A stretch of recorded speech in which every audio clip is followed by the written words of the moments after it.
बड़े यशस्वी राजा होंगे वसुदेव, उनके यहाँ भगवान कृष्ण का अवतार होगा।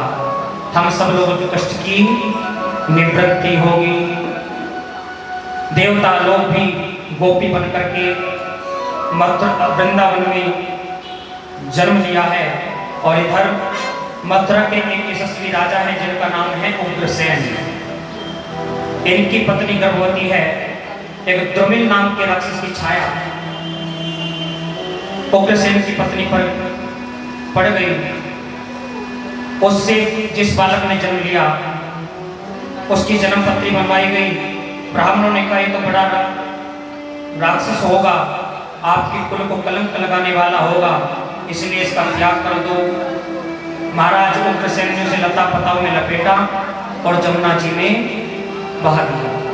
जमुना में स्नान कर रहे थे सूरसेन जी। सूरसेन जी ने उस बालक को उठाया, अपने घर ले आए और कहा अब तक हमारे केवल एक बेटा था वसुदेव, अब दो हो गए। उसी का नाम कंस रख दिया गया। रात्रि में कंस सो रहा था।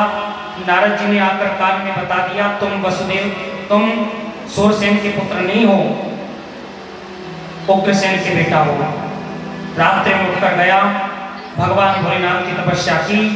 भोलेनाथ ने उसे एक धनुष दे दिया, बेटा कंस इसे कोई तोड़ नहीं सकता, और जो उस धनुष को तोड़ेगा वो तुझे छोड़ नहीं सकता। उस धनुष को लेकर आ गया मथुरा और बाबा उग्रसेन को कारागृह में डाल दिया। इधर विचार आया मन में कि मेरी बहन है, चाचा की लड़की है, चचेरी बहन है देवकी, इसका विवाह मैं वसुदेव के साथ कर देता हूँ। अपनी बहन देवकी का विवाह वसुदेव के साथ कर दिया। विदा करने चला ही था कि आकाशवाणी हो गई, अरे कंस पतिम प्रहगणिं कंस्याम आभस्या शरीरवा अस्याता अष्टमो गर्भो हतायाम वैसे बुधा। जिस बहन देवकी को विदा करने जा रहे हो ना, इसका अष्टम गर्भ तुम्हारा काल होगा। सुनते ही रथ से नीचे कूद गया। बहन देवकी के केस पकड़ लिए और अपनी तलवार निकाली, मारने के लिए उद्यत हुआ। इतनी देर में वसुदेव जी ने हाथ पकड़ लिया, क्या कर रहे हो कंस? जिस बहन का कन्यादान तुमने अपने हाथों से किया है उसी बहन को मारना चाह रहे हो? लोग क्या कहेंगे? कंस ने कहा तुम्हें पता नहीं, आकाशवाणी ने क्या कहा है, इसका अष्टम गर्भ मेरा काल होगा। काल को जन्म देने वाली देवकी को यदि मैं छोड़ता हूं तो मुझसे बड़ा मूर्ख कौन होगा? सुनकर वसुदेव ने कहा तुम्हें देवकी से कोई कष्ट नहीं है ना? देवकी के बालकों से है, संतान से है, तो मैं तुम्हें वचन देता हूं, मैं एक एक संतान जो मेरी होगी, एक एक संतान, अरे मत लेके आना मुझे, अरे मत आना। जब मेरे संतान होगी तो मैं एक एक संतान तुम्हें दे दूंगा, लेकिन इस समय देवकी को छोड़ दो। कंस ने कहा तो मेरी भी एक शर्त है, तुम्हें कारागृह में रहना होगा, हथकड़ियां बेड़ियां पहननी होगी। बोले मंजूर है। भगवान सुखदेव कहते हैं परीक्षित, वसुदेव देवकी को कारागृह में डाल दिया और देवकी के प्रथम पुत्र हुआ, नाम रखा गया कीर्तिमान। कीर्तिमन्तं प्रथमजं कंसायानाकदुन्दुभी आप्रयामास कृच्छ्रेण सोनृदादति बलः। कंस को पता चला, कंस आया, उस बालक को लिया, पृथ्वी पर पटक कर मार दिया। इस तरह करते करते 6 पुत्रों का वध कर दिया। 7वें पुत्र के इस रूप में बलराम जी आ रहे हैं। भगवान को चिंता हुई कि ये तो मेरा छोटा भाई लक्ष्मण है जो इस बार बड़ा बल करा रहा है, इसकी तो मुझे रक्षा करनी होगी। भगवान ने योग माया को आदेश किया, योग माया आई, रातों रात उस बालक को गर्भ से निकाला और रोहिणी के गर्भ में स्थापित कर दिया। इसी कारण से बलराम जी दोनों माताओं के पुत्र हैं। कंस को सूचना मिली तो बताया सैनिकों ने, महाराज सातवां तो गर्भ में ही नष्ट हो गया। अब धीरे धीरे आ रहा है भादों का महीना। नारद जी ने सोचा अब मेरे गोविंद का प्राकट्य होने वाला है, क्यों ना कंस को इतना डराऊं कि वो भगवान का चिंतन करने लगे। नारद जी पहुंचे और कहने लगे, नारद जी कंस तुझे पता है 8वां होने वाला है? बोले हाँ मुझे पता है। महाराज तुम तो केवल इतना बताओ कि वह 8वां होगा कैसा? यदि भागने लगे तो मैं पकड़ तो लूं, पहचान तो लूं। बोले काला काला होगा, बांसुरी वाला होगा और तेरा काल होगा।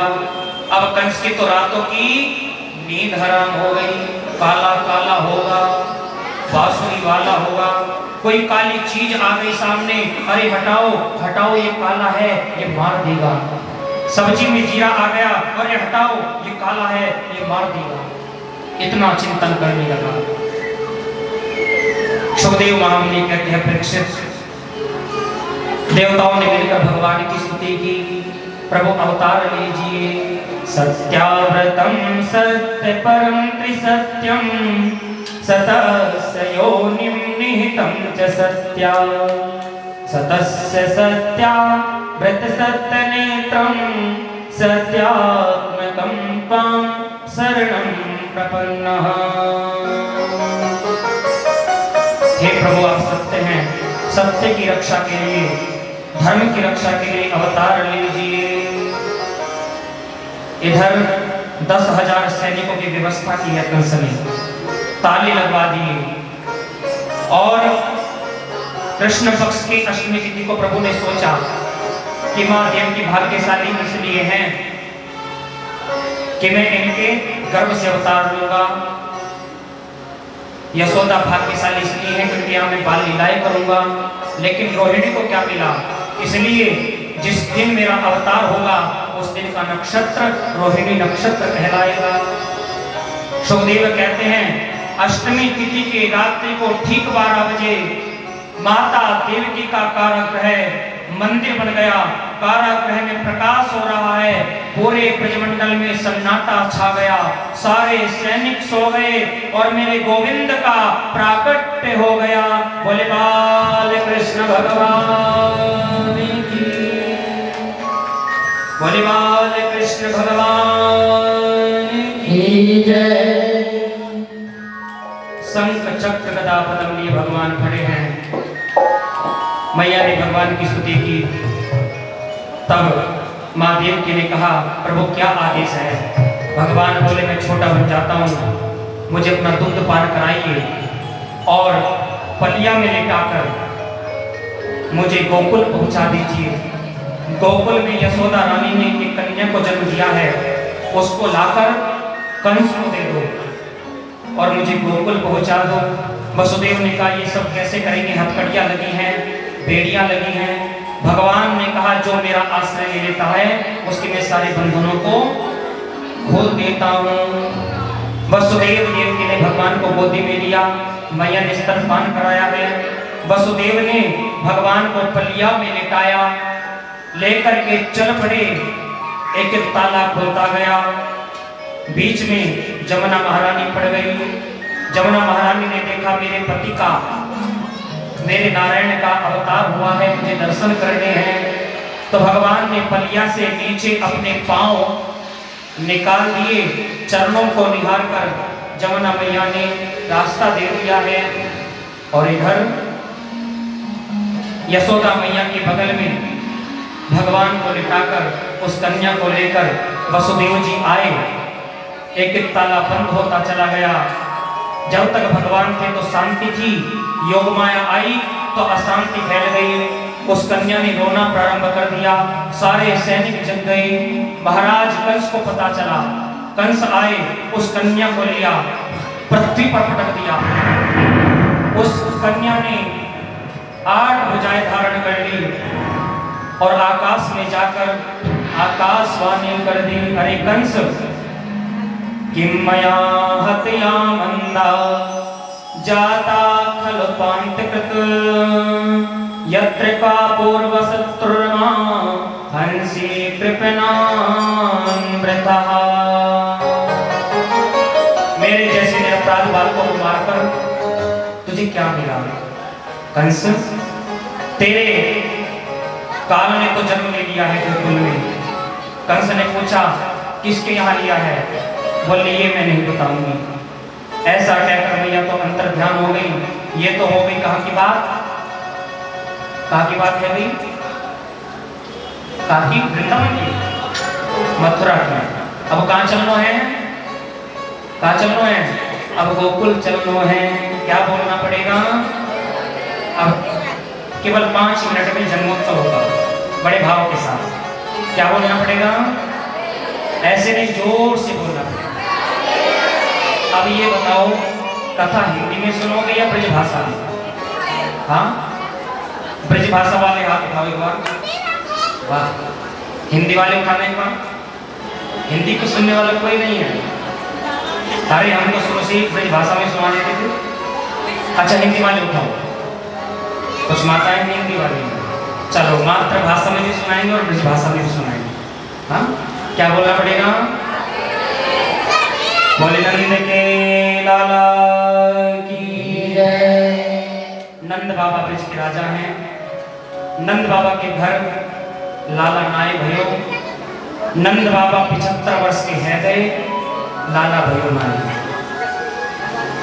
अब नंद बाबा ने ब्राह्मणों से अनुष्ठान करायो।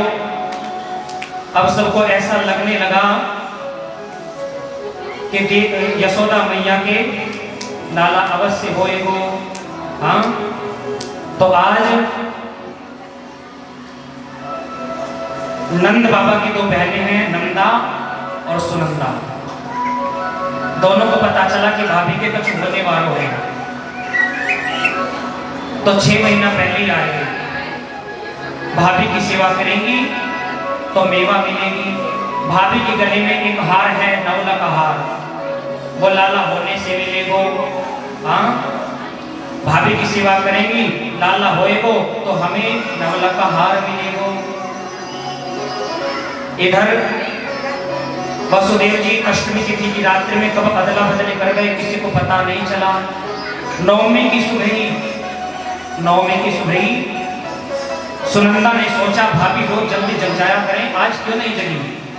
दौड़ी दौड़ी गई, देखा यशोदा की बगल में झीनी सी चदरिया ओढ़े एक लाला सोयो है।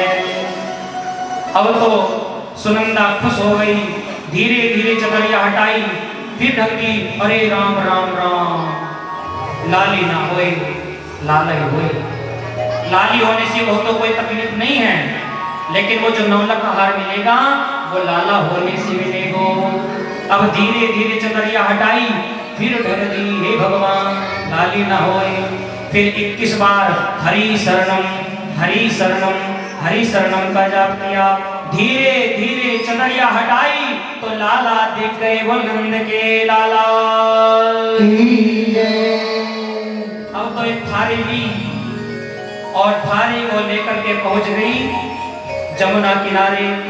जमुना किनारे नंद बाबा भजन कर रहे हैं माला पर। क्या भजन कर रहे हैं? अब तक तो भयो नाए, जाने कब भयो हो। 75 के है गए, अब तक तो भयो नाए, जाने कब भयो हो। इतनी देर में सुनंदा पहुंच गई। बाबा बधाई हो, बधाई हो, बधाई हो। नंद बाबा ने कहा किस बात की बधाई? बता तो सही। बोले हमें कहाँ मिलेगो? बोले जो तू कहेगी। तो सुनंदा ने कहा आपने जो अनुष्ठान कराए, ब्राह्मणों से स्वस्ति वाचन कराया, ब्राह्मणों को जिमाया, उसका फल आज आपको मिल गया है। आपके यहाँ एक सुंदर से लाला ने जन्म लिया है। बोल नंद के लाला की जय। अब तो नंद बाबा ने 108 बार जमुना जी में डुबकी लगाई, 75 गज की पगड़ी बांधी है और एक छोरा से कहा छोरा लाइयो हमारे दर्पण कैसे लग रहे हैं। छोरा ने कहा आप आज 20 वर्ष के लग रहे हैं, मोछन को ताव दियो, अब तो पूरे ब्रज में हल्ला है गयो, यशोदा के लाला हो है, बोले नंद के लाला की जय। ठाकुर जी आ रहे हैं, बड़े भाव के साथ आप दर्शन करिएगा और बड़े भाव के साथ आनंद लीजिए।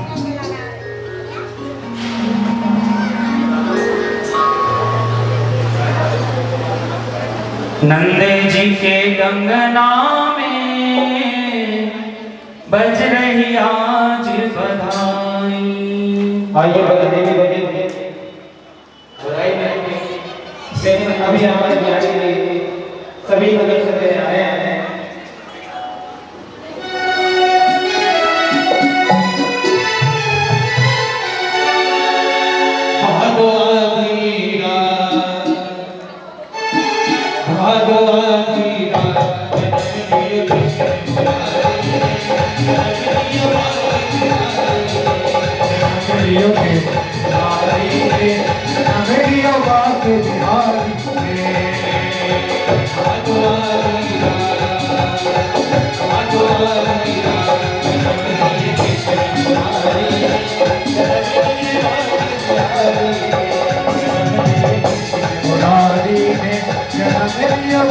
बिहारी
बोले बाके बिहारी लाल की,